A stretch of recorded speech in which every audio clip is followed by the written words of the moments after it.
Current போனது கூட தெரியாம ஃபோன்ல டார்ச் வச்சு பீட்ஸ் கண்ணுக்கு தெரிகிறதா? இது மாதிரி ஒரு ஆரி ஒர்க்கரை யாராவது பார்த்துருக்கீங்களா? ஃபோன் ஃப்ளாஷில் வச்சு வா வா வா ஷேடோலாம் அப்படியே தெரியுது.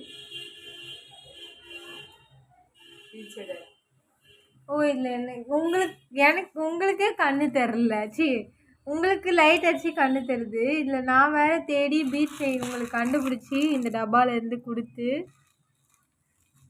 வேர்த்து போகுது. ஒரு பக்கம் கரண்ட் இல்லை, ஆனாலும் நீங்கள் பொறுப்பாக ஏதோ பண்ணிக்கிட்டு இருக்கீங்க. Oh my god. நான்லாம் ஸ்கூல் படிக்கும்போது, ஸ்கூலா காலேஜ்